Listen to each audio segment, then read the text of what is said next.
3 ఏళ్ళు చూస్తున్నాను. ఆయన మరింత ఆయన సేవ చేయడం, ఎప్పుడు సార్లు చూడండి అని చెప్పి ఎంకరేజ్ చేయడం, అందరికి ప్రోత్సాహంగా ప్రతి నెల ఎంకరేజ్ చేస్తూ గిఫ్ట్లు ఇవ్వడం. మీ అందరూ కూడా మొన్న 1 year సెలబ్రేట్ మీ అందరూ కూడా చీరలు ఇవ్వడం, లేడీస్ అందరికి కూడా ఇవన్నీ చూస్తే ఎంత సేవ బాగుంటుంటేనే చేస్తారు. మరి వాళ్ళకి ఎందుకు ఆ బాగుంటుంది కదా, ఇంతకుముందు వేరే వాళ్ళకి అది పూర్తిగా డెవలప్మెంట్కోకపోతున్నాను. ప్లస్ రెండోది చాలా సీనియర్ వ్యక్తి, అదే ఆ వయసులో ఏం కనపడట్లేదు. 75 కంటే 70 బిడ్డలు పోలేదు ఇంకా.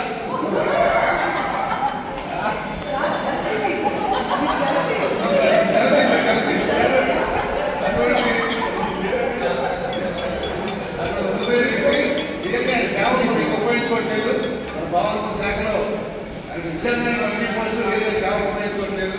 గట్టిగా ఆయన సేవ ఉపయోగించగలుగుతా ఈసారి కొంచెం, ఎందుకంటే ఆయన అనుభవం వేరు మాట్లాడే విధానం వేరు. ఇప్పుడు కూడా ఈ సంవత్సరం చిరునవ్వు దగ్గర గమనించండి.